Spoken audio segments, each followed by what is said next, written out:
Okay, let's do it together.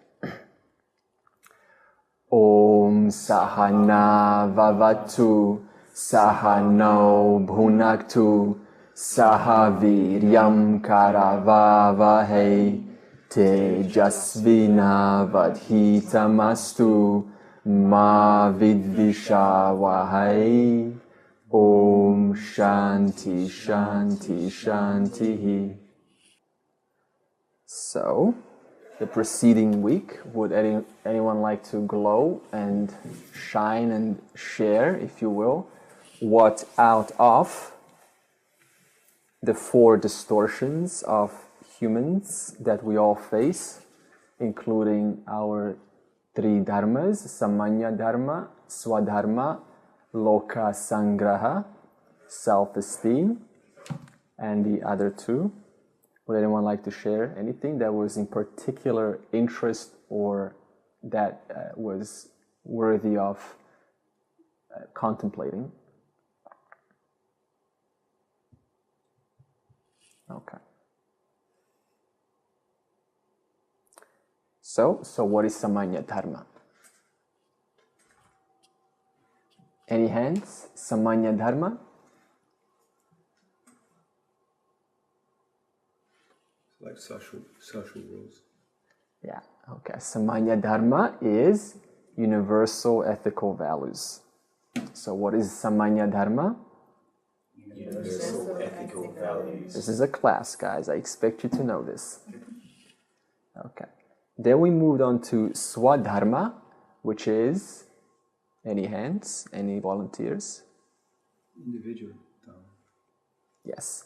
So Swadharma is your personal responsibilities and your personal duties. That is personal to every jiva. Okay. So what is Swadharma? Personal duties. Okay. Good. Okay. And then Loka Sangraha is going beyond your Swadharma and Samanya Dharma. Loka Sangraha says, how can I think in terms of interconnectedness? That is, everything is the whole. So that means, for example, if I go to the ocean and my thinking is, I'm going to keep my community clean. That is called Swadharma and Samanya Dharma. But if I say, I'm not going to pollute the ocean because I care and I am concerned about the whole world, if that is my natural thinking, that's called Loka Sangraha.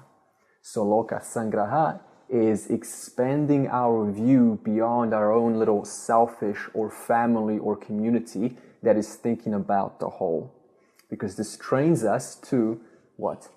Understand ourselves as the whole. So therefore, we have a metaphor of how to live according to Sarvam Brahmaha, and that is, you can start living it right here on earth by caring about the whole and having all your thoughts reflect that knowledge that nothing is separate here.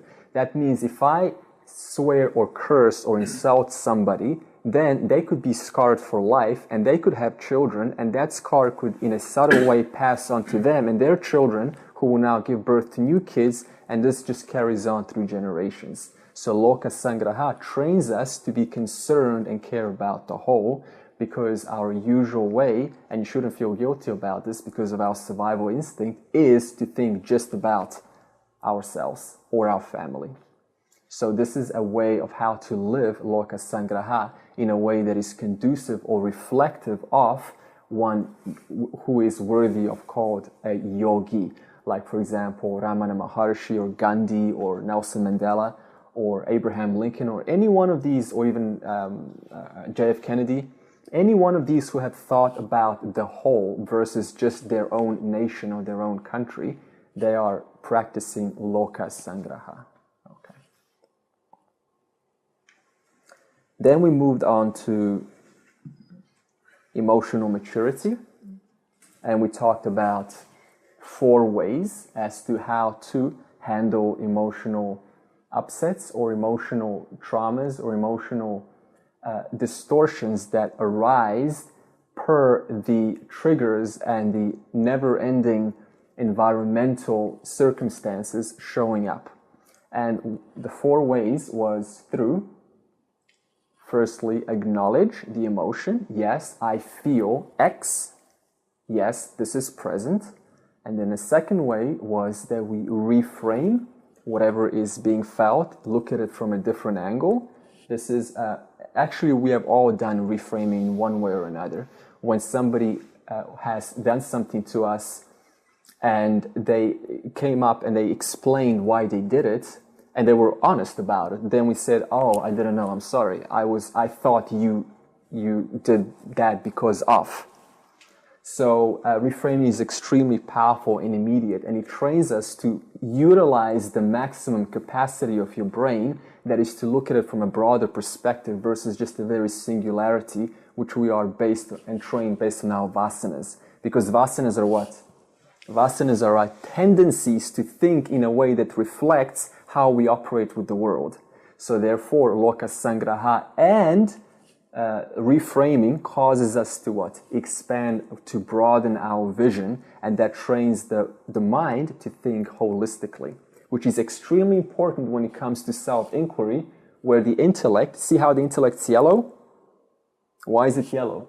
Because it's sattvic. It means it's pure and it's clear. And the intellect has to be pure and clear in order to discriminate the real from the unreal. That's the whole point. Okay. Now, the third way was to write it out, because this causes us to, and there's a special power about writing, if you like writing. I don't know if you do, but when I got personally the iPad and the Apple Pencil, I just fell in love with writing. So maybe digital would work, maybe pen and paper, traditional will work. But either way, write it out. And then finally, recognize that there are consistently these forces, these powers throughout, all pervasive, it's called sarvagatam, all pervasive, that are always acting and willing to help if only you ask, Ishwara or Bhagavan. So now we have introduced the word Ishwara and Bhagavan. I haven't explained what it means. I'm going to now explain what it means. Bhagavan, when I say Bhagavan or Ishwara, when I say Ishwara, I'm usually referring to both. But then I also say Ishwara too. When I say Ishwara too, I'm referring to everything underneath the line. The thing is, you cannot separate both of them, because there is only one, there is nothing stew here. So based on the context, I will say either Ishwara or Ishwara too, and you will understand what I mean by that. So what does Bhagavan mean? Bhagavan, for now, has two terms, or two definitions. One is sarvagatam. That means it's all pervasive. So, what does all pervasive mean? It means there is no place where Bhagavan is not. So, does here exclude sarvagatam, all pervasiveness? Does all pervasiveness exclude the Himalayan mountains in a cave? Does it exclude India? Does it exclude some holy place in your little ashram, your little, corner in the meditation seat? So that means what? All pervasive, sarvagatam, means there is no place where Bhagavan is not. And the second term is nityam. Nityam means timeless. So, timeless means what? That means there is no time where Bhagavan is not. So, knowing that, does now exclude timeless? Because we said it's timeless. There's no time where Bhagavan is not. So does now exclude timeless? Does now exclude Bhagavan? Does here exclude Bhagavan? So that means what? Bhagavan, or Ishwara too, is here and now. Not somewhere in the Himalayan mountains or some temple, some ashram, or some different school, or even, it doesn't matter where, in the toilet, in the kitchen, on the seat, in the train, in the car, with another person. There is no place where Bhagavan is not. It's always here and now. So that means what? You can always ask the universe for the help, because there is no place where Bhagavan is not at no time. So utilize that understanding. Okay. And then we moved on to self-esteem, and we talked about inferiority complex. And there's many reasons for the inferiority complex. The biggest one is the Swadharma, which means what? Swadharma means what? Personal duties and responsibilities. Excellent. Because the personal duties and responsibilities are being violated. In other words, one is not doing what they're supposed to be doing. So what does that mean? They're going about per their own vasanas, per their own raga, dvesha, or attractions and repulsions. So now you can understand why it's necessary to neutralize our vasanas, because our vasanas cause us to what? Innocently not fulfill or progress as we should with our Swadharma, which causes a violation of Samanya Dharma, which causes low self-esteem, and low self-esteem causes me to further think I cannot do this, and in turn I do not even show up at the classes because I think I'm not worthy enough. So you can see how it's all tied together. So that means self-esteem is a part to address by, number one, simply asking a question. If you were to ask for an instruction, and that would be, am I doing the best right now? Am I giving my best right now? In a conversation with a person, am I doing the best I can? It's a very easy thing to trick ourselves, because we're talking or we're listening to someone and we're elsewhere. We're not fully present with them. And what is Bhagavan? Here and now. You're talking to Bhagavan and we're not paying attention to Bhagavan while we're expecting moksha. When Bhagavan is the one that gives us moksha. So that means there is no avoidance here, because then we are avoiding that power which is going to, which we're using or utilizing to understand and discriminate the real from the unreal, which is our intellect. Yeah? And finally, we talked about the conclusions of the world, and the simple solution was to expand our narrow-minded view, because what happens is the mind by default, due to our tamas and rajas, our veiling power and our projecting power, we'll get into the three gunas, what it does is because the veil, when there's a veil over the intellect, so see how the intellect's yellow? That's a pure, healthy intellect. But what happens is, if the intellect's not exercised and the intellect's covered with tamas, tamas means veiling, and rajas is that desire that causes us to do. So therefore we end up doing, but also not even knowing what we're doing, because we don't have the clarity to understand the actions or what's causing us to be veiled. So that means purify the mind, and therefore you will start to see how the mind, by the virtue of its purity, can have a broader perspective about the world, which doesn't exclude loka sangraha, because we just talked about the totality of the world. So loka sangraha is very much connected with the view of the broader, that is, how am I helping, or what is also being done good versus what's bad. We turn on the TV, it's all bad. It's just, generally negative news. But there's also a lot of good stuff that we never get to see. And yet it far outweighs the negative, in truth. So that's what conclusion about the world and people is. And also about people, we need to settle our accounts consistently with whomever we have grudges or certain views that diminish them or make them lower than our mom or dad or partner or spouse. As we get into the Bhagavad Gita, you will see that the wise see no difference between one or the other. Why? because it's just all love. It's just all me. That's what non-dual means. Okay. So you can see how we're giving you, hi guys, the metaphors how to live in the world that reflects the natural qualities that the wise people, the wise person by nature sees the world. Okay, any questions about that? So if you viewed someone as superior, that's a self-esteem thing. Viewing people as lower, but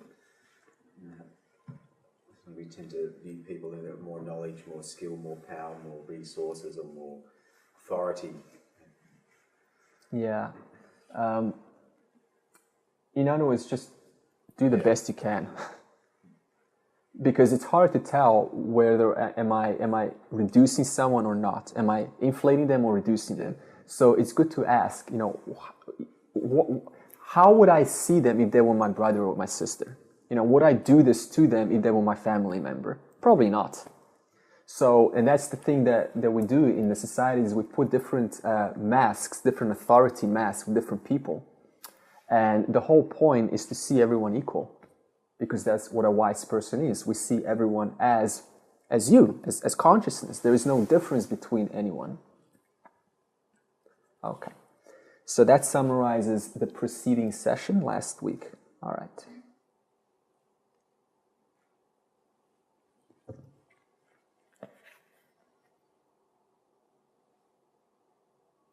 Oops.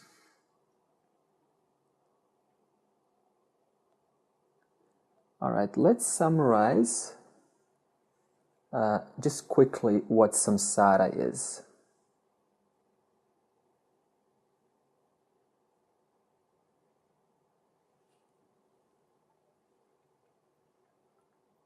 Okay, before we move on to the scripture. So what is samsara? Any volunteers? Samsara. Okay. Samsara generally means, to put into a practical aspect, believing what changes is real. Which results in what? Always wanting to modify the experience. Isn't that what we're doing today? We're always modifying the experience. In other words, we're always changing the environment we're in. We're changing our friends. We're changing, we want to go somewhere. We want to change we want to have novelty. We want to have something new, something fresh, something exciting. In other words, what does that imply in a subtle way? I'm not happy with what I have. Why would I want to change things if I'm completely happy? If you're completely, utterly, totally happy, would you have any need or desire to change things? You won't have any desire to change yourself, the environment, or anyone around you because you're just happy. But what do? We want to change things. And we want to change what? We want to change the changing. In other words, the whole world is changing all the time. Our relationships with people are changing, even with ourselves, with our own minds and intellect. It's changing with what? The weather's changing. The knowledge, how much you know is changing. How much you don't know is changing. Emotions are changing. What I feel is changing. What I know is changing. What I don't know is changing. What is not changing? What is not changing is the self. Okay. But a samsari is one who is consistently drawing all attention onto the changing. Thoughts, doubts, emotions, feelings, friends, this, that, you name it. It's all changing. And that's what a samsari is. One who puts all of their attention on the changing at the complete neglect of the unchanging, which is what we're all seeking, the unchanging. Because that's where the stability is, that which never changes. How can you rest in something that's constantly changing? How can you find peace or happiness in something that's constantly changing?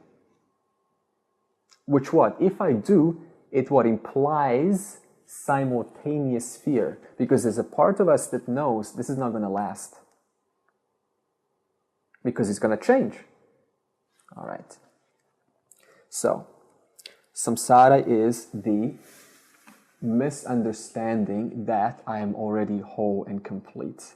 So therefore, I have a need to change my experience in the hopes to fulfill or complete my sense of incompleteness. That's why most of us go into a relationship. We need something within us that's empty. So we think jumping into a relationship with whomever it is, that it's going to fill that void. But how long does that last? Okay. So samsara is caused by two major principles. We talked about raga, dvesha. Raga is your attractions and your dvesha is the repulsions. So this is what the attachments lie under, the category of situations, people, ideas, thoughts, whatever it is. So here's a question. Have you ever thought that you were right? Yeah. We all have, right? So why is that? Why do we think and then justify our thoughts? Because of our attachments. That's samsara. What happens is the I, the self, the thought of whatever is occurring in the moment gets superimposed over the I, and because the person is not discriminating between the real and the unreal, that's what the intellect does, discriminates the real, Satya, from the unreal, Mithya. Because the intellect hasn't been doing that, and hasn't practiced that, what happens is the thought gets mixed with the what? Consciousness. And then the I thinks it's my thought.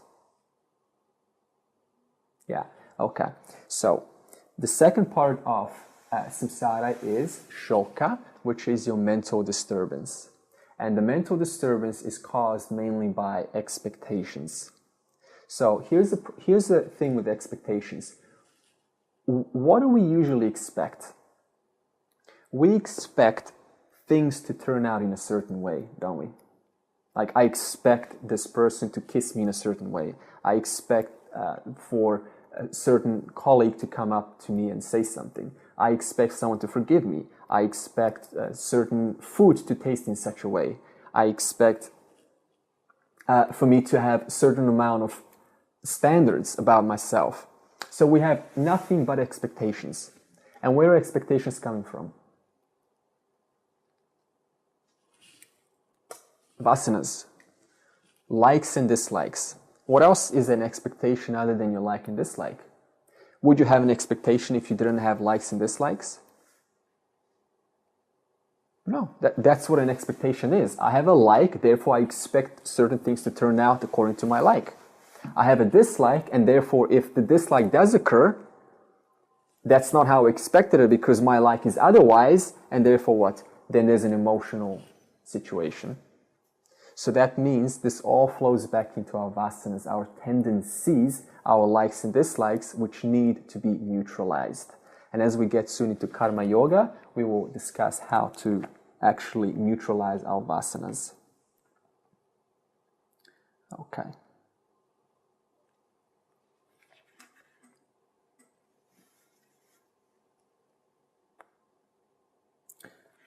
Samsara.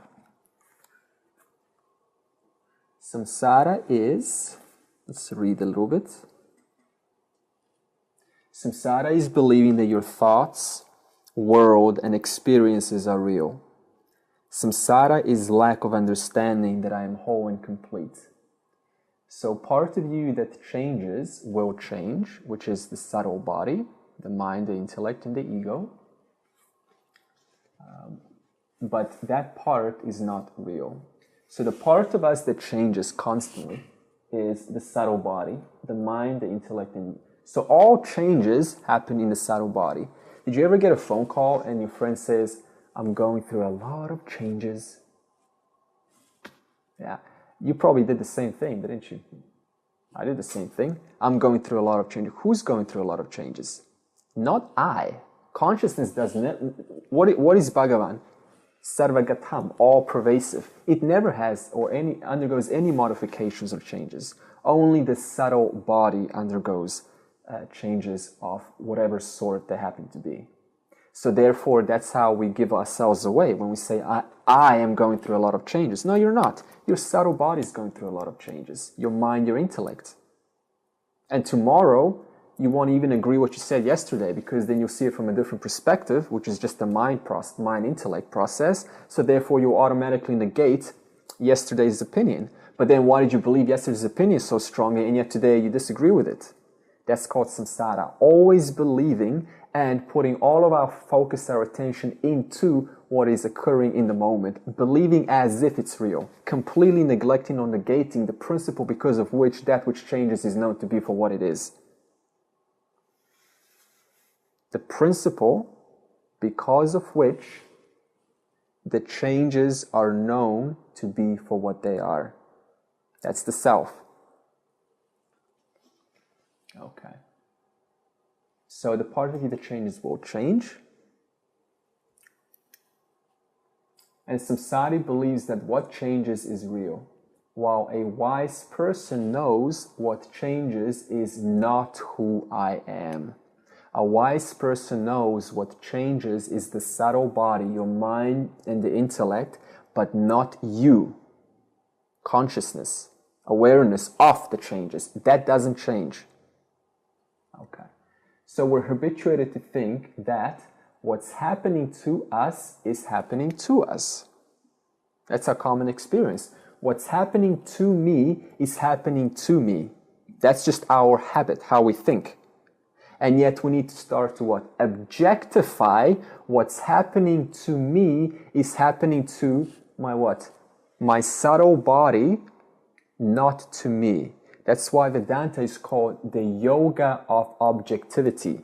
You're starting to objectify the body, the thoughts, the feelings, the emotions, the doubts. Everything is objectified because it's what? It's known to you. Therefore, it cannot be you because you know about what is being presented to you. Okay.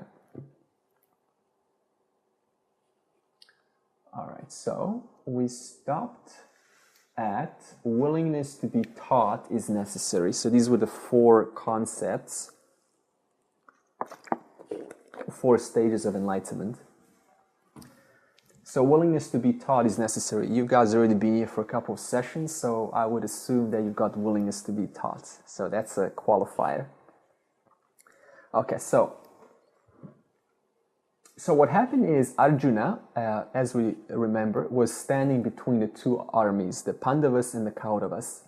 And Arjuna was full of high hopes and very effervescent and joyful. And when he came to the center to get a perspective of the 2 armies, he realized that Bhishma and Drona, the 2 teachers, were on the other side. And he looked into them and everyone else, and he realized what's about to happen, that a huge massacre is about to occur. And because of that, Arjuna lost his ground, his center, and he became emotional. That's why it says, to give in to your emotions does not help you. That's what Krishna said to Arjuna when Krishna saw Arjuna weeping. Now, Krishna tried to explain to Arjuna why this is not helping. And this is what Krishna said. Standing in a no man's land between 2 armies, Krishna, as if smiling, said, although you speak words of wisdom, you grieve for those who are not worthy of grief. Okay. Now, why does it say as if smiling? That's a little code in the Gita, as if smiling. The reason is Krishna, as we now know, is the total, is speaking as the total, which is all what? Sarvagatam, all pervasive. Krishna has already seen this before, infinite times. So he's telling Arjuna, don't worry, it's fine. But he didn't want to smile because he didn't want to offend or insult Arjuna. In other words, as if smiling means what? Oh boy, here we go again. This has happened before infinite amount of times. Here we go again. But he didn't want to let Arjuna know this. Yeah. Although you speak words of wisdom, you grieve for those who are not worthy of grief. So, what happened is, Arjuna was, of course, now sat in his charioteer, and he was disappointed and disheartened, and hopes high went into hopes low, and he started to tell Krishna in order to justify his emotions. And this is what happens when we're emotional. That means when the mind, remember the mind is the emotions, when the mind supersedes the intellect, what happens? Then the intellect ends up bidding the minds. That means it ends up giving reasons and justifications why I feel the way I feel and why it's right to feel the way I feel. This is very common. When we get emotional, then what happens? When it's overpowering, then the intellect ends up justifying and rationalizing the emotion why it's actually okay to feel that way. And that is not the right use of... You see how we have a mind, intellect, and ego? How the intellect is on top? That's an attribute of a healthy, developed person. That means their intellect guides the emotions instead of the emotions guiding the intellect. Because if the emotions guide the intellect, then what? Where's the discriminating power? How can you think? How can you rationalize? How can you do, quote, loka sangraha? How can you do the best that you can if you're overpowered by emotions? There's no way. So therefore, it comes back to the same story. Exercise the intellect. But in this moment, Arjuna couldn't have his intellect come in because he was overpowered by the emotion of these two teachers. Now, Krishna says, wise people do not grieve for the living or for the dead. Now, what other option is there? You're either dead or you're living, right? And it says, wise people, that means a jnani, enlightened one, does not grieve for the living or for the dead. Why would Krishna say that? And what does Krishna mean by this?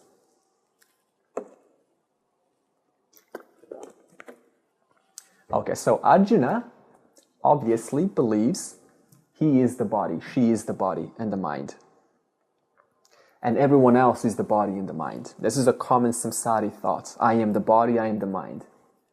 But Krishna is speaking from a much greater depth. He says, wise people do not grieve for the living, which is me, or for the dead, which is also me. What? Just an appearance. In other words, an appearance of Maya. And a samsari takes that to be real, and then what? Emotions, as if it's real, start to pour. But Krishna is saying, they do not grieve for the living or for the dead. Why? Because a wise person knows there is no difference between a cockroach or another person, or this curtain, or the sun, or the moon. Because it's all what? It's all me. Consciousness in the form of the appearance generated by Maya. So, Arjuna doesn't understand this, and we will start to see how Krishna starts to expand on this teaching. You and I and all these kings have always existed. We will exist forever. So you can see how Krishna is now bringing in the teaching. He's actually starting to talk what the self is. The self-awareness, self-existence. So he's saying that, so Arjuna doesn't understand this. Arjuna thinks there is a beginning, there is a middle, and there is an ending. In other words, there's a birth of the body. If you believe you're the body, for you, for the samsari, it will be I am born, I last, there's a sustenance to it, and there is a death. And that's all there is to it. But now Krishna says, you and I and all these kings, both the Pandavas and the Kauravas and Arjuna, have always existed. We will exist forever. So obviously, Krishna cannot be talking about a human body, a physical body. Krishna is talking about what? The self, yeah. But Arjuna at this point does not understand that. Okay.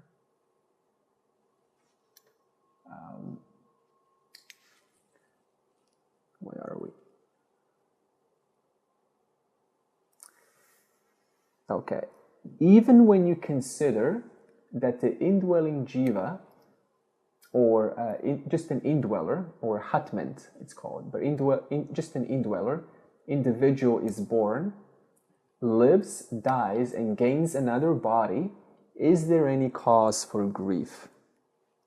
So, now Krishna is trying to soothe Arjuna's emotion and say that, look, Arjuna, when I say Arjuna, Arjuna simply means a seeker, one that's not fully convinced that Sarvam Brahmaha, that I am the whole. That's what Arjuna means. It doesn't matter whether I say he or she, I'm referring to both sexes.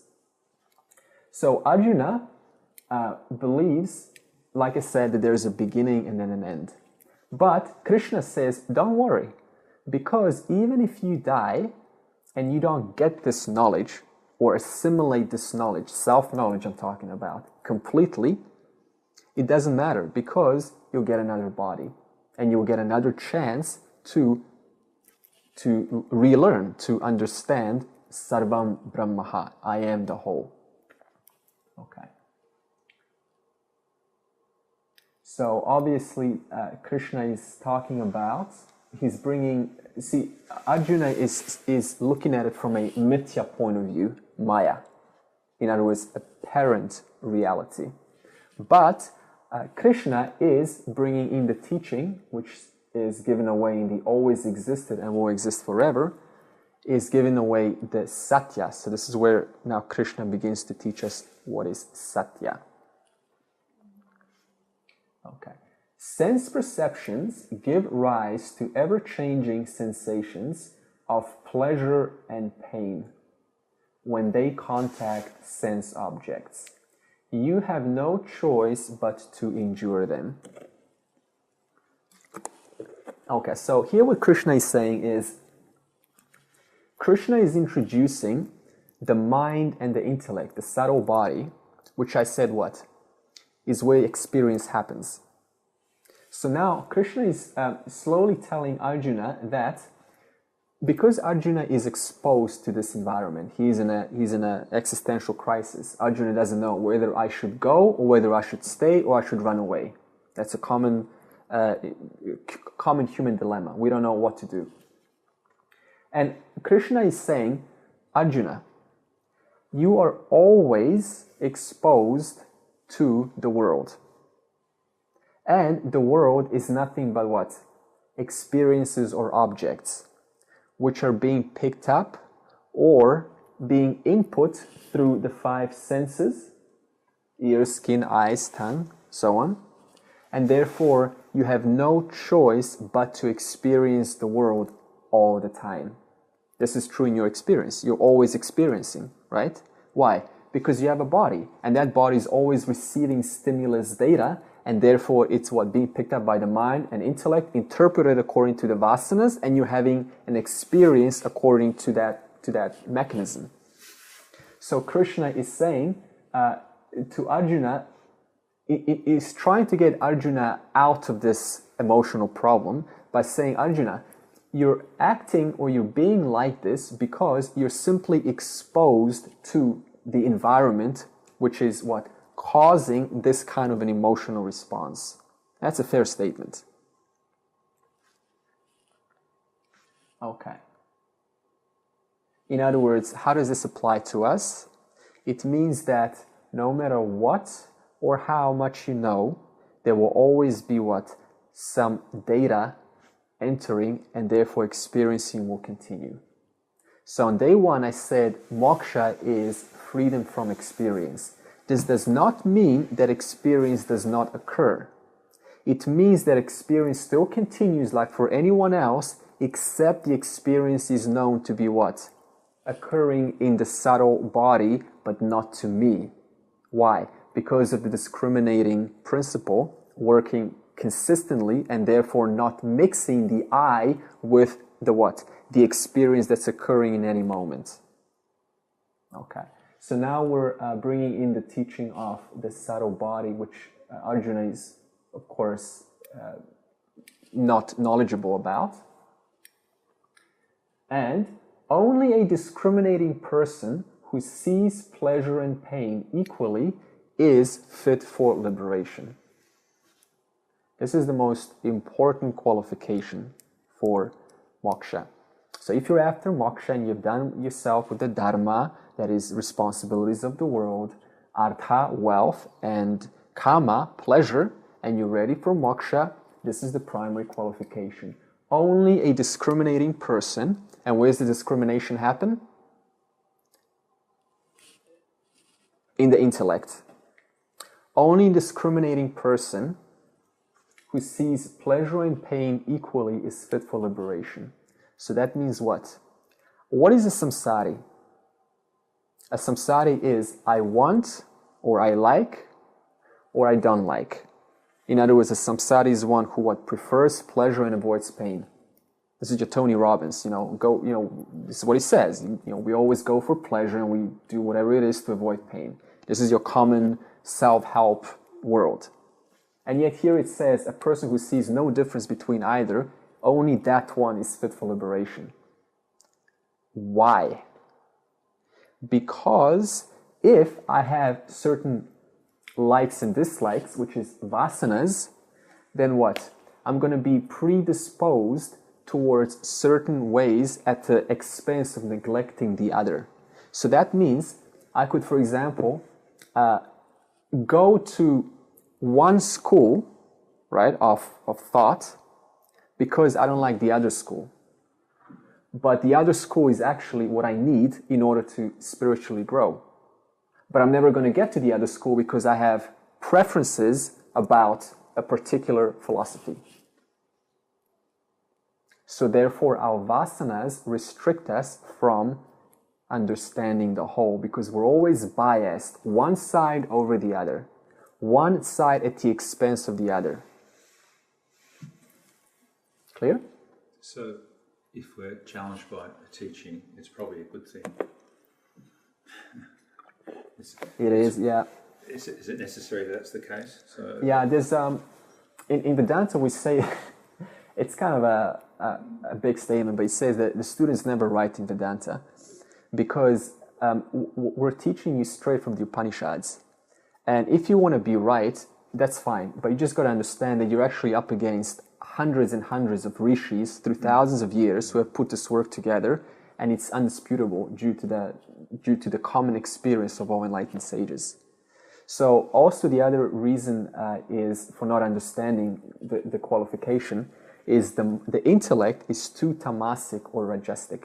It's too veiled or too there's too much erratic movement in the mind, and that's causing one to be constantly looking for novelty in life, for something new, something novel.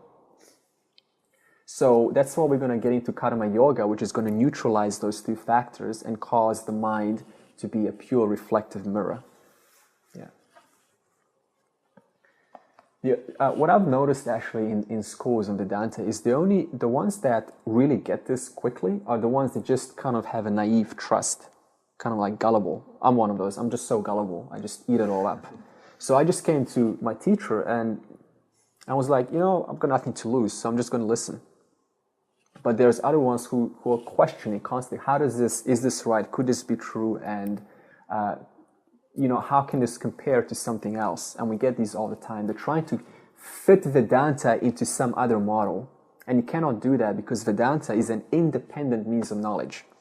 It doesn't depend on anything else. And we discussed this, how you can prove this in the previous session through testing yourself through rational logic. Okay. So my teacher James has this, he coined this phrase called a zero-sum game.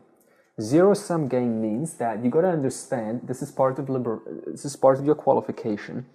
Whatever you gain in the world, samsara, there is always an unseen loss. In other words, whenever I gain 1 point, I think I scored a relationship, right? It's all good. I've got the woman. Well, what happens is, there's a minus 1 point which I do not see sometime in the future. Because as soon as we get into a relationship, what happens? Instantly, stress or anxiety kicks in, because now what? They could leave me. Now I have to maintain what I got. In other words, I won, but I lost. 0. Or, for example, let's say you get into health, like a health program, and you become really pretty and glamorous, and everyone thinks you're just amazing. But now what happens? We have to what? Maintain that image. In other words, now we have work to do in order to maintain the good opinion about ourselves, which has been established through our initial idea of what it's like to be somebody or someone. So in other words, there's no winning in Mithya. And that's the primary qualification, actually. It's a very important point, because we think that we can just kind of, do Vedanta or study Vedanta, but then, still have so many likes and dislikes out there. No, when you come to Vedanta, your likes and dislikes are going to start neutralizing. That's the only way to this. Because there is no half-half. You're either in or you're out. That's why it's a serious qualification, and we're not kidding you. It's the final stage, and the final stage isn't easy. It's not going to be easy at all. We're going to put it right up now. It's hard. It's very hard, because the best of what life has to offer, that you're probably going to have to let go. But a lot of us cannot do that. Because all of our happiness and joy depends on one thing or another in samsara.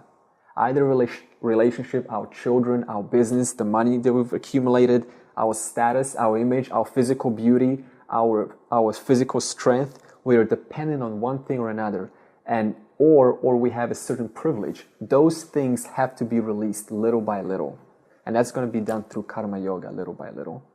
Otherwise, these likes and dislikes are what? Causing me to feel separate. As long as I have likes and dislikes apart from the world, it implies what? I am separate from the world. Does Sarvagatam hold up to that kind of attitude, that which is pervasive? It does not. Because Sarvagatam, I am, the whole, means what? There is no difference between what? Being here, doing this, or being over there, doing that. It's all the same. But what is a samsari? Samsari is all about being here and not being there, or being there and not being here. In other words, rejecting reality, half of it, at the preference of the other.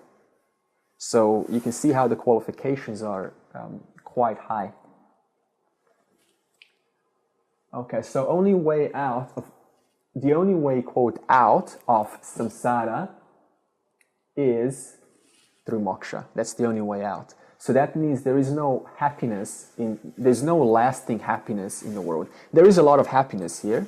There's a lot of beautiful rainbow. You can fall in love. You can do it over and over again. It's all fine. We understand that. There's nice chocolates, tiramisu, and all these nice pleasures of life. Take a ship and just get lost with someone, or whatever it is that you consider a good life.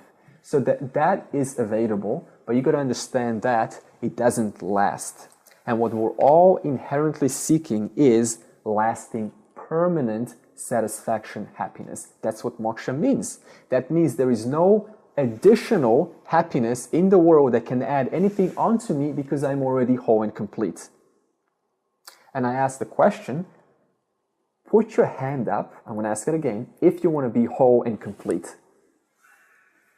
Whole and complete, yeah.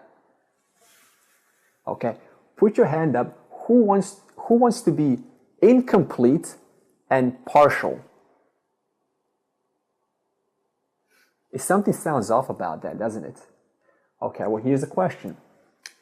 If I get into, if I have a really nice life, a nice relationship and business, and it's all flowing, how long is that exact joy going to last? It's going to last for a certain moment, but it's going to change based on someone, a bad customer, or my own thoughts change about the business or the partner I'm with. So everything's changing. So that means what? There is no dependence. There is no guarantee. There is no safety net in Mithya. Qualifications. And non-dual epiphanies, these are all our, we have all received non-dual epiphanies. We've had these oneness experiences, and some of us have probably had samadhis and plant experiences, and whatever it is. All of these are also in Mithya. They're just high levels of Mithya, Maya. And they're very helpful because they can guide us and can kind of give us, some idea what's it like. But the problem is they don't last. And not only that, but they're another Maya-generated experience. In other words, it has nothing to do with consciousness. It's just a really nice state, like Nirvikalpa Samadhi, total absence of thoughts. That's what the yogis are attaining in the Himalayas. They're all about, they call enlightenment Nirvikalpa Samadhi.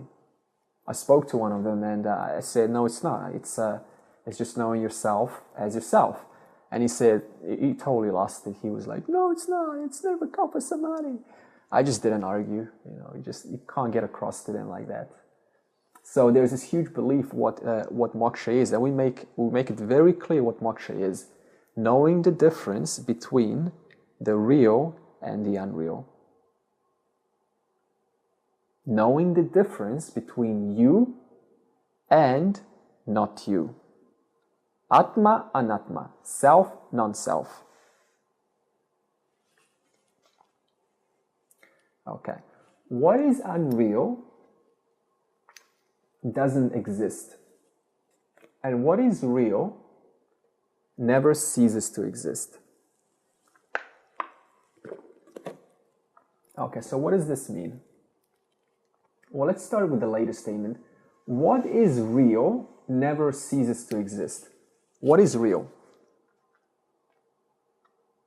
You.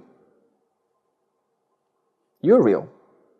Everything other than you is unreal, including Vedanta, including this guy sitting here, including everyone else. Only you alone are real. There's only one of us here, appearing as many through the power of Maya. We'll discuss how it creates apparent appearance, and then we see everyone as different. So when I say you, what does that mean? Awareness. Yeah, which you are. So moksha means discriminating that awareness as and understanding what awareness is not. That means understanding what awareness is and understanding what awareness is not. That's the preliminary stage.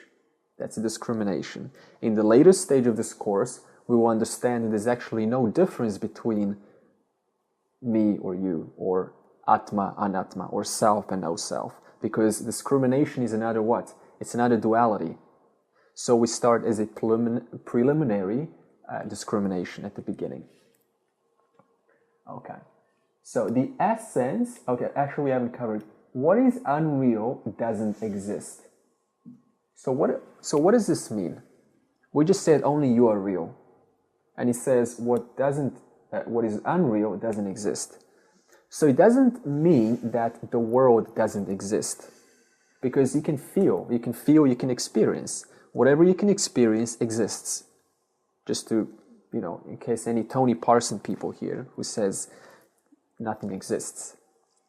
Okay, so it just simply means it's an appearance of you in another form. But because it's an appearance and it doesn't last, it's as good as saying it's non-existent. Because if I show you a pen Okay, here's a pen.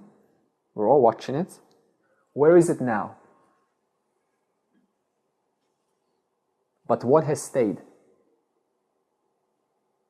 You. Awareness. Okay, let's do another little example. Imagine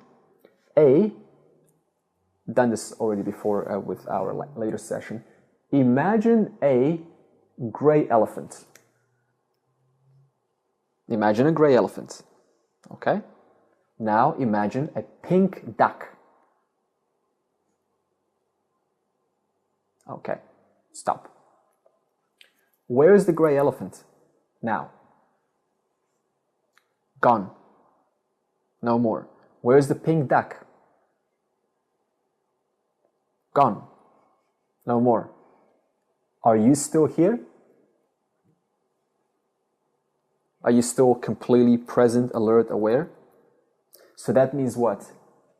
There was a thought, in this case it's a subtle thought, it appeared, and in real life, this, for example, an elephant could be just a drama, a relationship drama, and we get what? We get so invested and we talk about it, we share to our friends, we gossip about it, we try to go to a therapy about it, we try to go into NLP, neural hypnosis and all these other releasing methods, energy treatment about it, and then what happens? Gone. And then another thing comes, and then we repeat the same thing. Gone. That's called samsara. We spend our whole lives trying to fix something that was just an appearance, completely neglecting the one that has stayed and saw both the gray elephant appear, stay and disappear, and also saw the pink duck. Was it a duck? It was a duck. Be born, have sustenance, and have death. And who's the one that remains? You, that which is real. So now, how does this apply to, because I said duck and elephant, and you think, well, okay, what about this? There's no difference between your inner thoughts and your outer thoughts. They're the same thing. They're thoughts. One is a subtle thought, and the other is a gross thought, a more physical thought. But they're still thoughts, and they all come and go.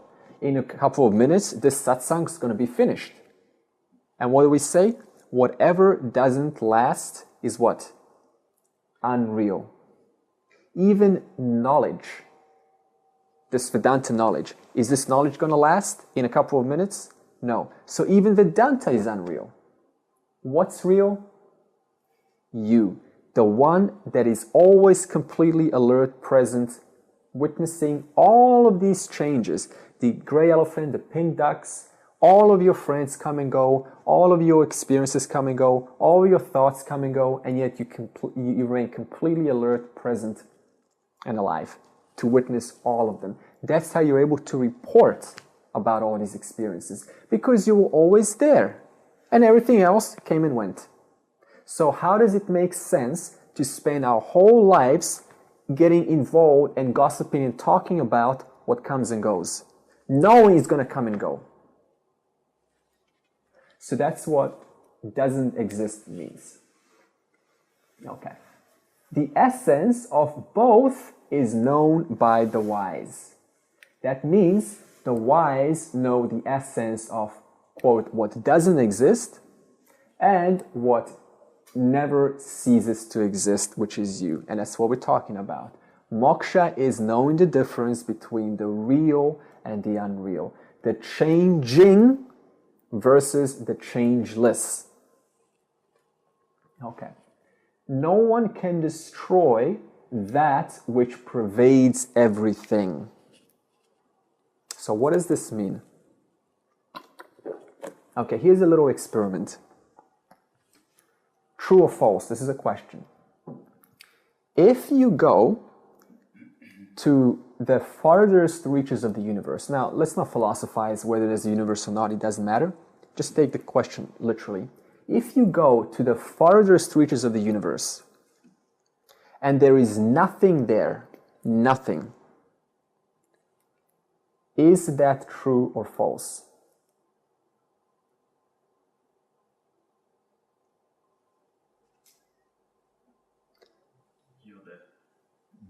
Yeah. Who said that? Yeah. That's right. You're there. That's how you know that there was nothing there, because you were there. So that means what?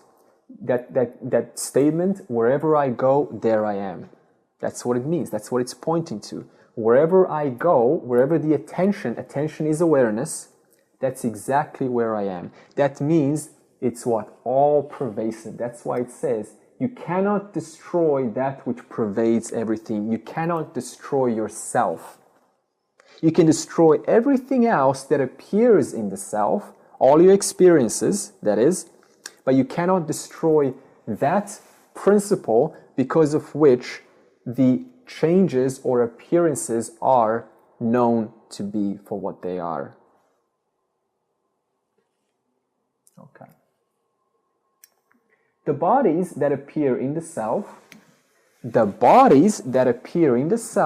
the self that appears in the body, that means what? The body that you own right now, sitting down on the sofa, on the chair, that body is what? In you. You're not in the body is in you. The bodies that appear in the self, which is not subject to objectification. In other words, okay, this is the most important statement. The self cannot be objectified. That means, we make this very early on, because what happens in the yoga world or the experiential enlightenment is people try to experience the self. They have this idea what it's like. And they think the self is some object apart from me, and it's my job through my sadhana, through my practice, by the act of it, to one day, not a future event, right? To one day, through the practice of it, I'm going to merge with the self. So there's two problems in this thinking. First of all, it implies what? Time. That means it's a future event. And second of all, it implies what? That I am not already that. And how am I going to know when I've reached that if I don't know what that is? How is that going to work? I'm trying to reach the self, but I don't know what the self is, but I have hopes that one day when I reach the self, I'm going to what? Know what the self is. How am I going to know what the self is if I don't know what the self is? It's an endless cycle. And people get stuck in this world of trying to attain or become the self when you already are the self. There's only the self. There's only you here. So we're making this clear from the start that if you get caught in this trap of trying to experience the self, that is a common mistake. You are always experiencing yourself. Are you experiencing yourself right now? Are you going to be experiencing yourself when you're back on the train? Yeah. Are you going to be experiencing yourself when you're in a car having a traffic jam? In other words, what?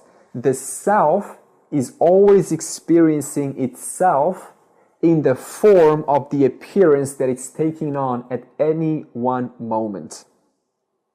In this case, the self is experiencing the self sitting down listening to a satsang. And then out there, the self is going to be experiencing the self in a form of what? The body experiencing the cold on its skin from the weather. And then the self is going to be experiencing itself while what? While it's dreaming. And then the self experiences itself while what? It's in deep sleep. And then the self experiences itself having ignorance about who it is. And then the self experiences itself having knowledge about who it is. In other words, what? Knowledge, ignorance, experience has nothing to do with you. You are the knower of the knowledge. You are the knower of the ignorance. You are the knower of the experience. How would you know that you're ignorant unless you know that you're ignorant? You know, people say, I'm ignorant, I don't know who I am. How can you even say that? Does that not imply you have to first know that there is a not knowing? In other words, what? The self is that which precedes both ignorance and knowledge. That self I am, that self you are, consciousness. Okay. No one can destroy which pervades. So the bodies that appear in the self, which is not subject to objectification, now we know what that means, right?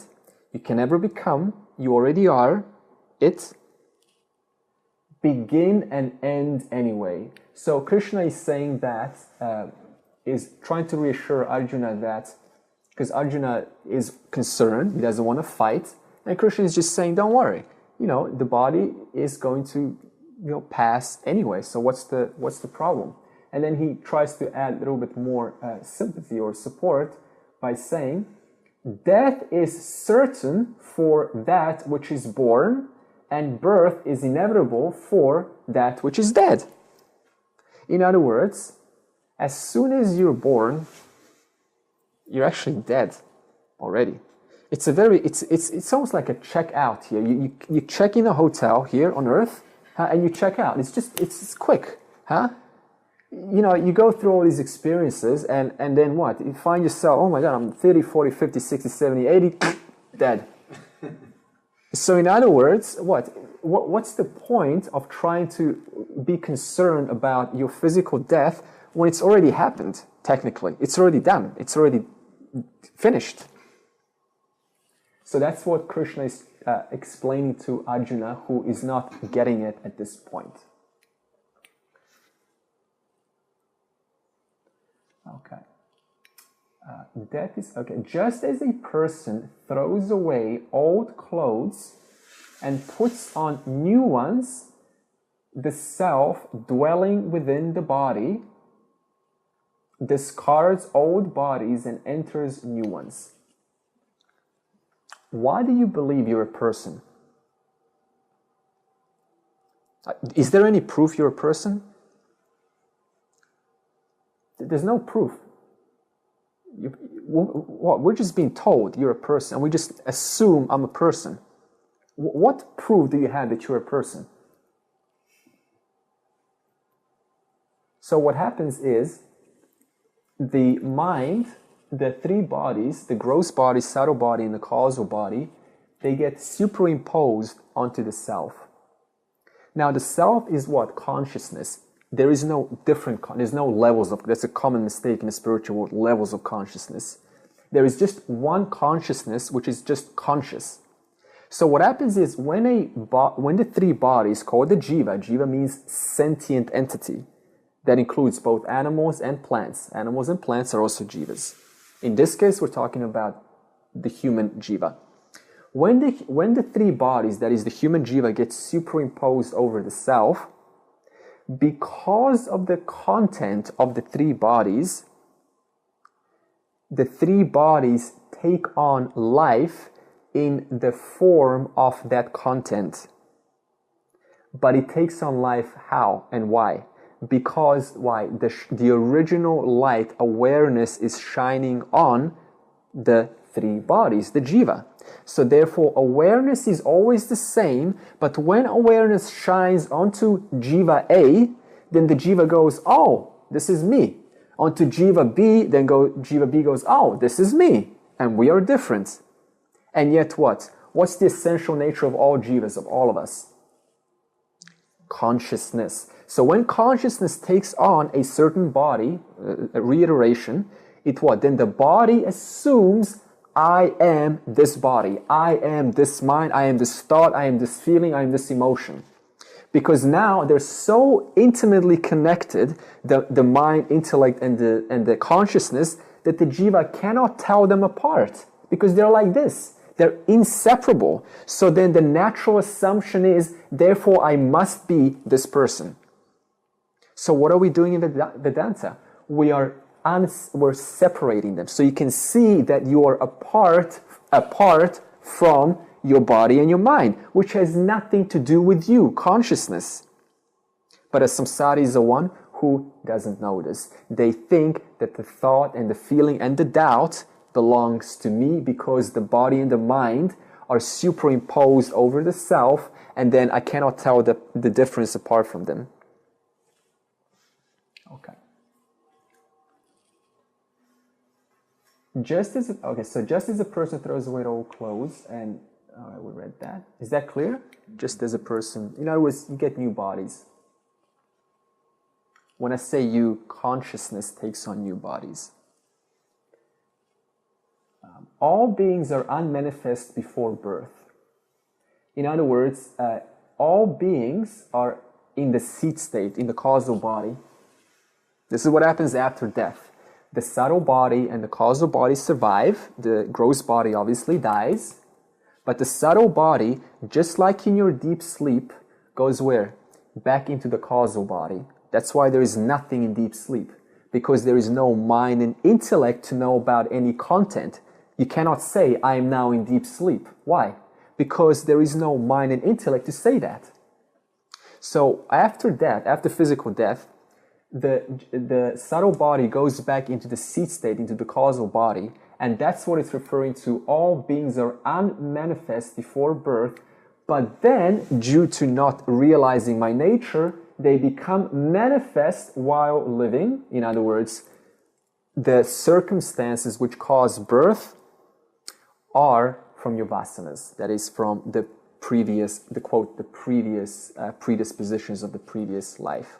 And the previous vasanas determine your parents, determine what country you're born in, what situation you're born in, what culture, what creed, what kind of environment you're going to be held in. So that means that we're all born, bodies are all born based on the circumstances of the work or the unfinished work from, quote, the previous birth. Okay, so they're manifest while living and return to an unmanifest condition after death, only to become manifest again. So that means there's a manifest state and there's an unmanifest state. And there's an unmanifest state goes back into the manifest state. And this happens eternally. It's just that simple. Just like when you go to sleep, you close your eyes, the dream starts, and then the deep sleep starts, and then there's just nothing there. That's the unmanifest state. And then out of the deep sleep comes what? Back into the manifestation. And this is just a constant. So in other words, it's a microcosmic metaphor for the macrocosmic picture. That's how we can tell. We can also infer by the nature of how it happens in the microcosm. We can infer what is, because there's only one here. There's no out there which is different than here, because there's only here. So in other words, whatever is here is also here, because there is no there, it's all here. In other words, the microcosm and the macrocosm are equivalent. Okay. So get up and fight. So that's what Krishna is saying to Arjuna. Okay. And session 2, we can begin next week, because it will have a teaching of its own. So we can open for questions in regards, because what we're doing now is we're beginning the teachings of the self, and I want to make sure that everyone's on the same page, everyone's clear what we talked about so far. If any questions arise, do ask.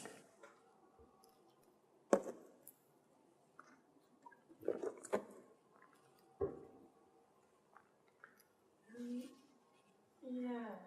So, with each life, is it trying to get you to a stage of enlightenment? Is that why karma happens? Is to try and steer you towards enlightenment and learn all the things you need to learn? Okay, so this is a question of why birth occurs. Sort of why you taken on a path, why you born into a situation, right? To learn specific things. Sure. Okay. Well, okay. Let's give you an example. Let's say that previous lifetime I was clear. Let's say you have a clear mind in a previous lifetime. So that means the next lifetime, Ishwara is going to put you in a circumstance based on two circumstances actually. Number one is Ishwara causes you to take on a Swadharma that suits the needs of the total. That means if the world needs more accountants or more politicians, then Ishwara is going to put me in a family that's going to influence me according to the predisposition of either a politician or a philosopher, which are both sattvic minds. They both have clear minds. I don't know about a politician, but I know a philosopher. Or the politician is more like rajastic. They're more like active, right? Okay, a lawyer and a philosopher. So if Ishwara needs more philosophers or lawyers, and my last life predisposition was a pure sattvic mind, then the next life I will be born into a family or circumstances according to which will influence the jiva to either become the whatever Ishwara needs in the moment, either a philosopher or a lawyer. Or, let's give you another example.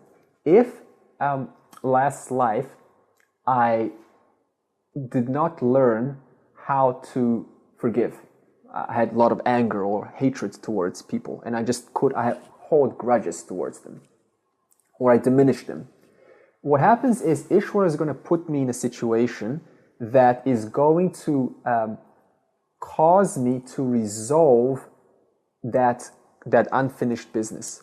In other words, Ishwara is going to put me in a family, could be two things. Either one where parents are very forgiving, right? In other words, they're going to teach me, influence me how to forgive, or a situation where forgiveness is very hard. In which way I have to get another chance at discovering how to forgive. So what's the summary of this? Ishwara is the one who animates, the one who moves, the one who chooses, not me. Because there's only one Ishwara here. And how does Ishwara, quote, think? According to the needs of the total. That's how Ishwara chooses. Ishwara 2 now. That's how it chooses what, when, how, why. According to the needs of the total. So let's give you an example. Let's say that this half is for Manchester United, right? We're in a World Cup team. And this half is for, what's the Brazilian team called? The Brazilian guys. Okay, so this side wants their team to win, and this side wants their team to win. Now, considering that Ishwara is everything, how is now Ishwara supposed to choose which side wins?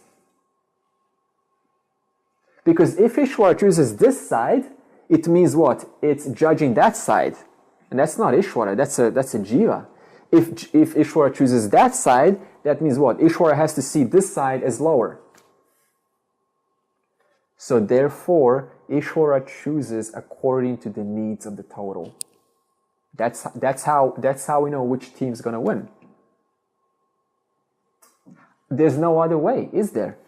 So that means what? The entire world is nothing but a reflection of what needs to happen right now, including World War II, World War I. You think that was a bad event? Not at all. That's exactly what the world needed in order to move on, to progress. How about 9/11? That's exactly what the world needed to progress. Because it is all Ishwara. But at the same time, it's the jiva. Because Ishwara, now we're going to a little bit deeper topic. Ishwara is pure sattva. Ishwara is not, it is rajas and tamas, but out of sattva comes rajas and tamas. So Ishwara is just purity, pure sattva. It's only when a jiva comes that a jiva is quote, contaminated by the three gunas, which is what causes the evil in the world. So I'm saying this so we don't think that now Ishwara is the evil one. Ishwara is not the evil one. It's only when Jiva comes with its contamination of the three gunas and its power of, quote, free will, that it's able to what? Choose according to its raga, dvesha, that is, its attractions and repulsions. That means if I don't like someone and I don't like them enough, then what? I'm going to take a gun and then shoot them. Why? Because I have likes and dislikes. So that's the danger of carrying likes and dislikes, is it causes this endless cycle of birth and rebirth. And as you said, Ishwara is going to keep putting me in a situation that's going to resolve the like and dislike until what? That predisposition has evaporated, so that I can move on spiritually, I can move on, progress, evolve as a human being. We're going to get deeper into how about Ishwara. That's actually part 2, what Ishwara is, Ishwara 2, and also the gunas and also the karma, and all about the details as to how Ishwara coordinates. But also here's the last note. We're not here to get into the intricacies of Ishwara 2, of Maya. We're here to understand I am not that. That's an important distinction. Because most schools deal with what? They just deal with how things work on earth. How does karma work? How does rebirth work? We're not interested in any of that. That's all Mithya. We're interested in the self, consciousness. That which pervades all, that which Mithya is dependent on, but I, consciousness, am not dependent on it. So that means what? The world depends on you. You don't depend on the world. When I say you, I'm talking about consciousness. So then what's the point of trying to put our attention and energy into understanding the intricacies of Mithya and Maya? Birth, rebirth, how Ishwara puts me here, why does that? It's pointless. That's why Mithya continues for so long, because we're so fascinated by this show. So my job is just to bring us back to the highest, which is consciousness. And ironically, there is no highest. I'm just saying it from a point of view of linguistics, because everything is consciousness. But from a stage of discriminating, Vedanta's job is to always draw us back to the witness, the non-experiencing, witnessing consciousness. Okay, let's close. I'll do...